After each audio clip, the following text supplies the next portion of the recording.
Hi and welcome to आवाज overdrive. मैं हूं दीपाली राणा और आज ओवरड्राइव में हम आपको दिखाएंगे नई ऑडी Q7 की टेस्ट ड्राइव, ESD बाइक की वापसी, लॉन्च की 3 बाइक, सर्विस करवाते वक्त किन बातों का रखें ध्यान, और हमारे एक्सपर्ट 2000 बताएंगे रॉयल एनफील्ड क्लासिक या बुलेट में से बेस्ट कौन। के अंदर इंजन भी जो है वो भी साइलेंट हो गया। ऑडी इंडिया जल्द ही अपनी 7 सीटर SUV Q7 को लॉन्च करने वाली है, लेकिन लॉन्च से पहले हम आपके लिए लेकर आए हैं इसकी टेस्ट ड्राइव, ताकि एक सेंस आपको मिल सके कि नई जनरेशन Q7 कैसी है, पहले के मुकाबले कितनी अलग है और क्या अपडेट्स है। ऑडी ने साल 2022 की शुरुआत बैंग के साथ की है और हाजिर है अपने पहले प्रोडक्ट ऑफरिंग के साथ, जिसका नाम है Q7।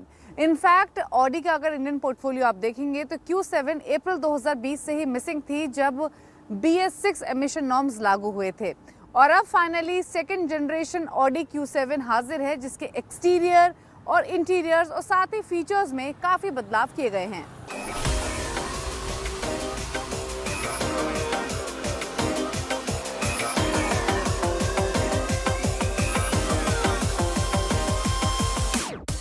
ऑडी Q7 के फ्रंट फेस अगर आप देखेंगे, एक्सटीरियर्स देखेंगे तो काफ़ी कॉस्मेटिक अपग्रेड्स किए गए हैं। इनफैक्ट इसका फ्रंट फेस अब जो लेटेस्ट ऑडी की Q फैमिली है उससे काफ़ी रिजेंबल करता है।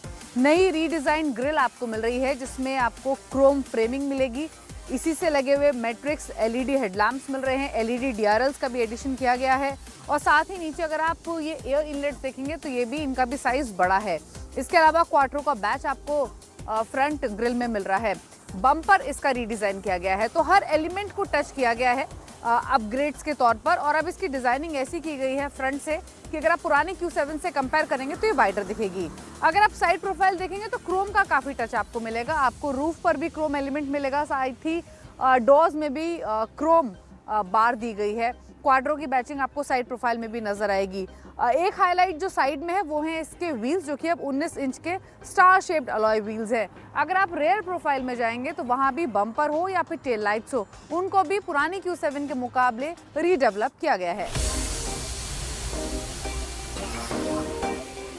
Q7 के अगर आप इंटीरियर्स देखेंगे तो यहाँ ज़्यादा कॉम्प्रिहेंसिव अपडेट्स आपको नजर आएंगे। सबसे पहली तो हाईलाइट ये है कि इसका जो लुक एंड फील है, और स्पेशली जो यहाँ पर ये ट्विन स्क्रीन दी गई हैं, ये आपको ऑडी Q8 की याद दिलाएंगी। इनफैक्ट यही सबसे बड़ा चेंज है अगर इंटीरियर्स को देखें। पुरानी Q7 में आपको एक सिंगल स्क्रीन मिलती थी और इसमें आपको ट्विन स्क्रीन्स मिल रही हैं। जो ऊपर स्क्रीन है वो 10.1 इंच की है, ये इंफोटेनमेंट सिस्टम है।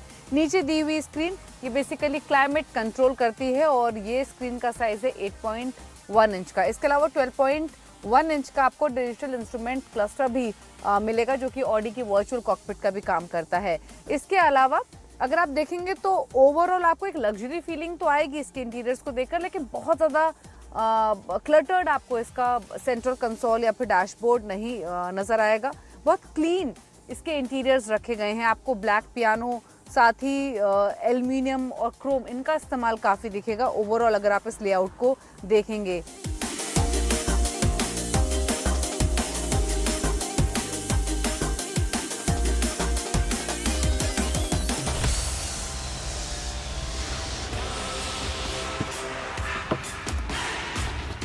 Q7 के सेकंड रो में 3 सीट्स आपको मिल रही है। सीट्स कंफर्टेबल है, ऐसा नहीं कि सिर्फ 2 ही पैसेंजर्स आराम से बैठ सकते हैं, 3 पैसेंजर्स भी आसानी से आराम से कंफर्टेबल बैठ सकते हैं। 2 पैसेंजर्स बैठे हैं तो उनके लिए फिर ये आर्मरेस्ट भी यहाँ मौजूद है, जिसको पुल कर सकते हैं आप, और अगेन ये होल्डर यहाँ पर दिया गया है। इसके अलावा आपको 2 इंडिविजुअल स्क्रीन मिल रही हैं 2 पैसेंजर्स के लिए। 4 AC वेंट्स मिल रहे हैं, 2 आपको यहाँ सेंट्रल में मिल रहे हैं और एक सिंगल आपको दोनों साइड्स में मिलेंगे, जिनको ऑपरेट करने के लिए यहाँ पर एक बटन भी दिया गया है। इन्हीं AC वेंट्स के नीचे एक स्क्रीन है, जिसके जरिए अगेन ये टच स्क्रीन के जरिए आप अपना क्लाइमेट कंट्रोल कर सकते हैं रेयर साइड का, और नीचे कुछ पोर्ट्स दिए गए हैं। अब इंटरेस्टिंग ये है, कहने को तो ये 7 सीटर है, लेकिन अगर आप इसके लास्ट की 2 सीट्स देखेंगे और बूट स्पेस देखेंगे तो थोड़ा कन्फ्यूजन ज़रूर होगा।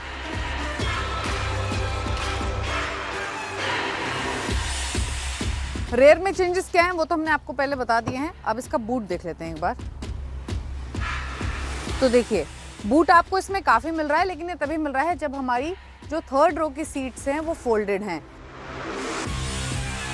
अब सेकंड रो की सीट्स को फोल्ड करना पड़ेगा, उसके बाद थर्ड रो की सीट्स ओपन होंगी और तब एक्चुअल में आपको बूट साइज नजर आएगा। तो ये क्विकली कर लेते हैं।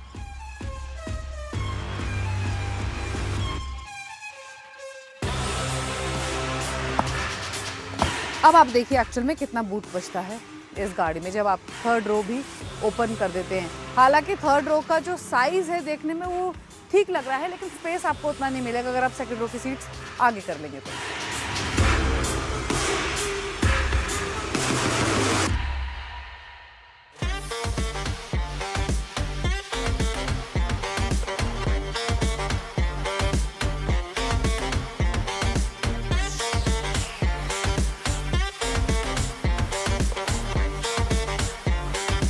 नई Q7 में आपको नया इंजन मिल रहा है। ये वही इंजन है जो आपको Audi के जो टॉप मॉडल्स हैं, टॉप प्रोडक्ट्स है Q8, A8 उसमें मिलता है।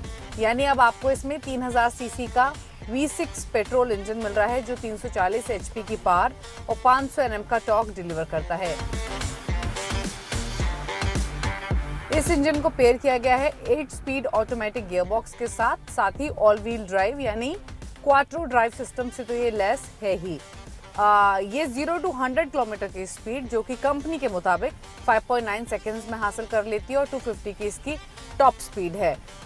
बाकी जो ऑडी की हाई एंड कार्स आती हैं उनमें आपको एक सस्पेंशन का फीचर मिलता है, अडैप्टिव सस्पेंशन का, वो आपको इस गाड़ी में मिल रहा है। यानी अपनी ड्राइविंग के हिसाब से, अपनी रोड कंडीशंस के हिसाब से आप इसके सस्पेंशन को सेट कर सकते हैं। अगर आप यहाँ भी इनफैक्ट जो स्क्रीन दी गई है इसमें आप ऑडी ड्राइव सेलेक्ट में जाएंगे, यहाँ नीचे क्लाइमेट कंट्रोल की स्क्रीन के नीचे भी एक बटन दिया गया है ड्राइव सेलेक्ट का, उस पर क्लिक करेंगे तो जो तमाम ड्राइव मोड्स हैं वो तो आ ही जाएंगे, जिसमें कि all road, efficiency, comfort, auto, dynamic, individual है ही।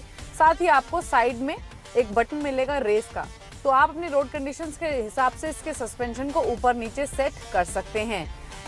बूट जब हमने आपको दिखाया था तब वहां पर भी एक बटन था जिसके जरिए आप इसके सस्पेंशन को ऊपर नीचे कर सकते थे, तब वो फ्रंट और लोअर एंड पर बेसिकली ज्यादा काम करता है। यहाँ दिया गया बटन आपको सेंटर से गाड़ी को ऊपर नीचे करेगा। तो ये अडैप्टिव एयर सस्पेंशन होता है जो कि ऑडी कार्स में आपको हाई एंड कार्स में फीचर मिलता है, जो कि इसमें भी मिल रहा है।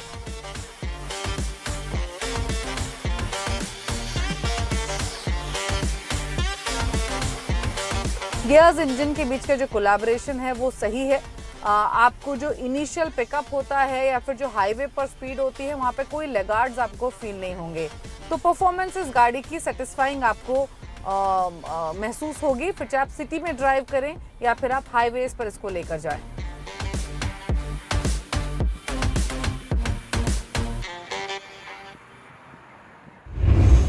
नई ऑडी Q7 में जरूर इंजन के साथ साथ कई फीचर अपडेट्स किए गए हैं, लेकिन अब कंज्यूमर्स को इंतजार है इसकी नई प्राइसिंग का। क्लासिक लीजेंड्स की येज़दी ब्रांड के साथ वापस री एंट्री हुई है। दरअसल येज़दी मोटरसाइकिल्स के अंडर 3 बाइक्स क्लासिक लीजेंड्स ने लॉन्च की हैं। इन बाइक्स की क्या खासियत है, क्या फीचर्स है और क्या ये रॉयल एनफील्ड जैसी ब्रांड्स को टक्कर दे पाएंगी, जानिए स्टोरी में।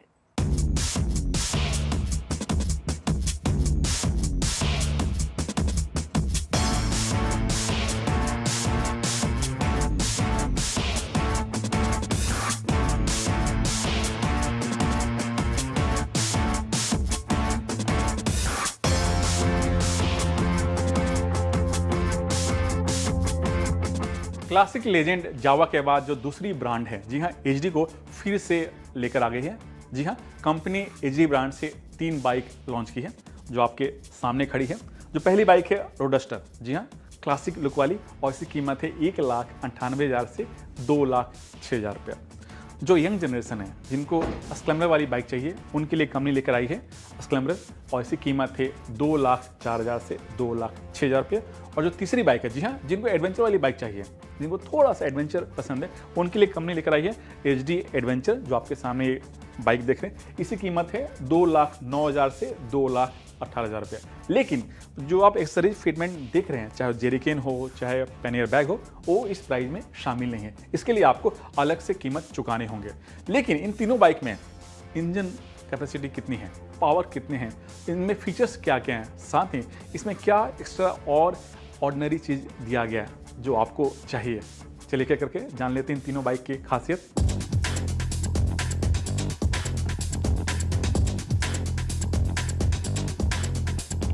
एचडी की जो क्लासिक बाइक है, जी हाँ, रोडस्टर जो आपके सामने है, इसे थोड़ा सा क्लासिक लुक और थीम पर डिजाइन किया गया है। जी हाँ, जो एचडी पुरानी वाली जो एचडी आप देख चुके होंगे, उसके ही जो चाहने वाले लोग हैं उसके ही थीम पर इसे थोड़ा सा डिजाइन किया गया, लेकिन नए फीचर, नए पावर और नए परफॉर्मेंस और नए थ्रिल के साथ।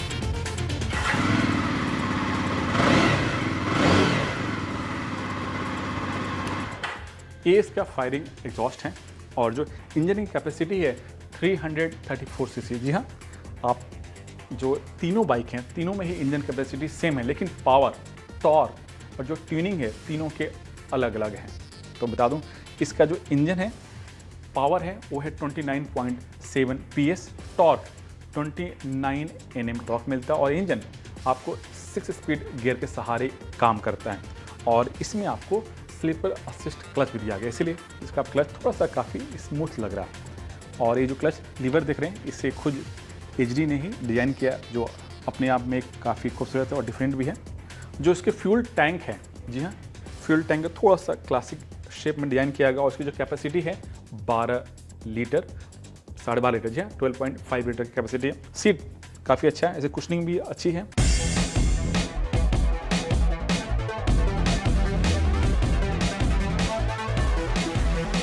एचडी की जो दूसरी बाइक है, जी हाँ, स्क्रैम्बलर है और ये नया एक सेगमेंट है और इस प्राइस ब्रैकेट में अभी तक दूसरी कोई बाइक नहीं है स्क्रैम्बलर सेगमेंट में। जो इसका लुक और डिज़ाइन है जो क्लासिक बाइक है उससे थोड़ा सा अलग है, क्योंकि जो इसका व्हील है इसमें आपको स्पोक व्हील मिलते हैं। आप गौर से देखिए, इसमें स्पोक व्हील दिया गया और जो इसका साइज है आपको 19 इंच, जी हाँ, इसका जो साइज है 19 इंच है और जो रियर व्हील है उसमें 17 इंच के स्पोक व्हील मिलते हैं। और जो इसका ब्रेकिंग सिस्टम है, इसमें आपको 320 mm का डिस्क ब्रेक मिलता है और रियर में भी आपको 240 mm का डिस्क ब्रेक मिलता है, जो आपको क्लासिक में मिलता है। और इसमें भी आपको 3 ABS राइड मोड दिया गया है।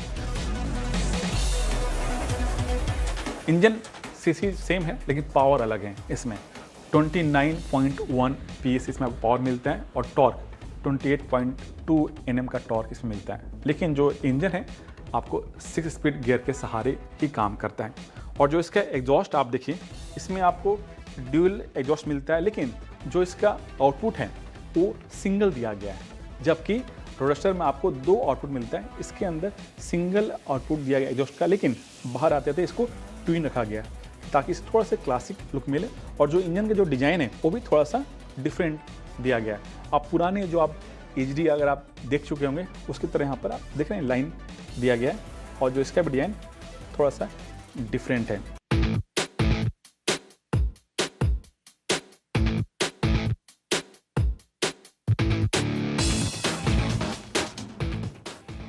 एचडी की जो तीसरी बाइक है, जी हाँ, वो है एडवेंचर और आपके सामने है। ये बाइक दिखने में एक झलक में लगती है कि हिमालयन है, लेकिन नहीं, हिमालयन से थोड़ी सी अलग है। इसकी कुछ खासियत है और ये एचडी ब्रांड से है। लुक थोड़ा सा सिमिलर हो सकता है और दिखने भी लग रहा है, लेकिन ये बिल्कुल अलग है। आप गौर से देखिए, इसमें भी आपको स्क्रैम्बलर की तरह बड़ा सा LED हेडलैम्प दिया गया और इस बाइक में 3-4 खासियत हैं। पहली जो खासियत है कि इसमें आपको 21 इंच के आपको स्पोक व्हील मिलता है। ये आप देख रहे हैं, इससे फ़ायदा ये होगा कि आप जब भी ऑफ रोड करेंगे, एडवेंचर करेंगे, थोड़ा सा आपको बेहतर रोड ग्रिप मिलेगा और आप जो छोटे मोटे गड्ढे हैं उसे आप आसानी से पार कर सकते हैं। जो इसका ब्रेकिंग सिस्टम है, इसमें भी आपको 320 mm का डिस्क ब्रेक दिया गया और रियर में आपको 240 mm का, यानी जो ब्रेकिंग सिस्टम है तीनों ही बाइक के सेम है, लेकिन जो ट्यूनिंग किया गया वो अलग अलग मैपिंग पर किया गया। और इसमें भी आपको ABS दिया गया और ABS 3 तरह से आप सेट कर सकते हैं। और इसके बाद जो इसकी इंजन कैपेसिटी है सेम है, 334 सीसी का इसमें इंजन दिया गया, लेकिन जो पावर आउटपुट है वो बिल्कुल डिफरेंट है दोनों बाइक से। जी हाँ, इसमें आपको 30.2 PS का पावर मिलता है और जो टॉर्क है 29.9 Nm का इसमें टॉर्क मिलता है। और ये भी इंजन आपको 6 स्पीड गियर के सहारे काम करता है और इसमें आपको स्लीपर असिस्ट क्लच भी दिया गया है। और ये जो आप एक्सेसरीज देख रहे हैं, चाहे पैन एयर बैग हो चाहे पीछे का बॉक्स हो, वो ऑप्शन के तौर पर इसके लिए आपको अलग से इसमें पैसे खर्च करने होंगे। रियर का लुक भी आपको गौर से मैं आपको दिखाता हूँ, आप गौर से देखिए।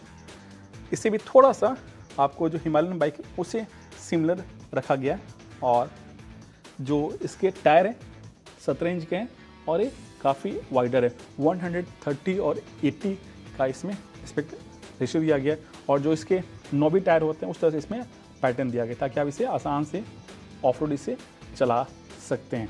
और जो इसका एग्जॉस्ट है इसमें आपको सिंगल एग्जॉस्ट दिया गया है, जबकि जो दोनों बाइक हैं चाहे वो स्कैमर हो रोडस्टर हो, दोनों में आपको ट्विन एग्जॉस्ट का सिस्टम दिया गया है। तो ये तरह एचडी के तीनों बाइक के कुछ कुछ बड़े फीचर्स, लेकिन इसकी परफॉर्मेंस कैसी है वो मैं आपको अगले वीडियो में चलाकर बताऊंगा।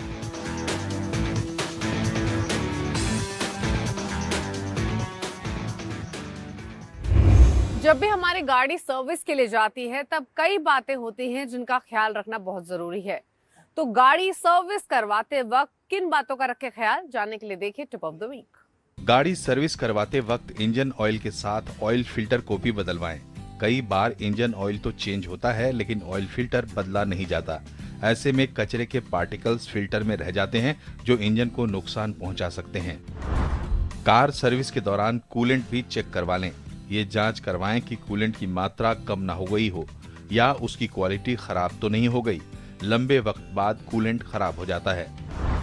सर्विस के दौरान अपनी गाड़ी के इंजन की ट्यूनिंग भी जरूर करवा लें। 15 से 20 हजार किलोमीटर चलने के बाद इंजन के कई कंपोनेंट घिस जाते हैं। सभी कंपोनेंट सही से काम करें, इसके लिए इंजन की ट्यूनिंग करवाना बेहद जरूरी है। सर्विस करवाने के बाद सभी कंपनियों की अपनी एक चेकलिस्ट होती है, उसे एक बार जरूर क्रॉस चेक कर लें। साथ ही आपकी गाड़ी में सर्विस से पहले जो स्पेसिफिक दिक्कतें बताई गई थी वो क्या ठीक हुई या नहीं, इस बात की भी जांच जरूर कर लें। सर्विस के दौरान अलाइनमेंट और व्हील बैलेंस करवाना भी बहुत जरूरी होता है। ऊबड़ खाबड़ सड़कों पर चलने से गड्ढों की वजह से बिगड़ जाती है। इस वजह से गाड़ी के टायर एक साइड ज्यादा घिस जाते हैं और ड्राइव पर भी असर पड़ता है। इसलिए व्हील अलाइनमेंट और बैलेंस करवा लें। आपकी कार की अगली सर्विस कब होने वाली है, साथ ही उस सर्विस में क्या क्या काम होगा और कितना खर्च आएगा, इस बात की जानकारी भी जरूर ले लें। इमरजेंसी ब्रेकडाउन नंबर और सर्विस एडवाइस का नंबर भी नोट कर हमेशा अपनी गाड़ी में रखें।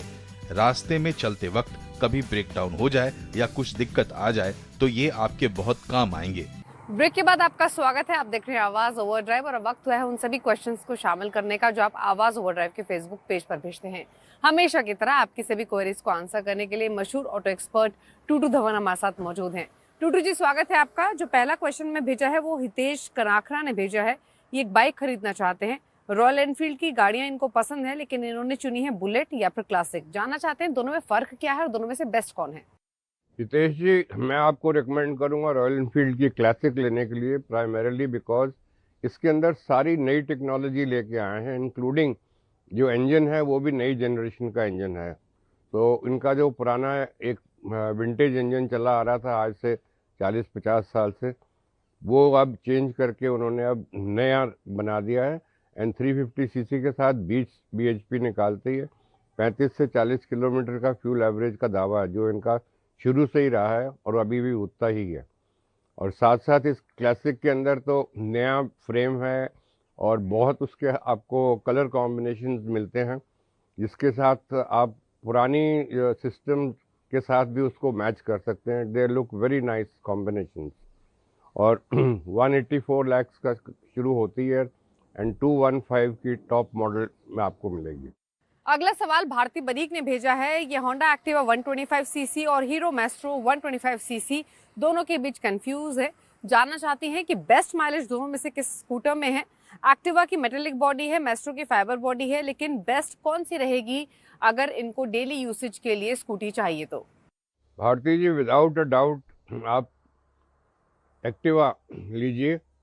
125 सीसी जो अब नई अवतार के अंदर आई है, और उसके अंदर बहुत सारी रेवोल्यूशनराइज इंजीनियरिंग की है, जिसके साथ एक तो साइड स्टैंड की सेफ्टी हो गई है कि गलती से रह गया तो वो आप स्टार्ट नहीं कर सकेंगे, और साथ साथ में इसके अंदर इंजन भी जो है वो भी एक साइलेंट हो गया, साथ उसका स्टार्ट स्टॉप सिस्टम जो लगा रखा है वो भी आपको झटका नहीं देता जैसे कि सेल्फ स्टार्टर में होता था। और 45 किलोमीटर की इसकी एवरेज है, और प्राइस शुरू होती है 81,000 से जाती है 84,000 तक।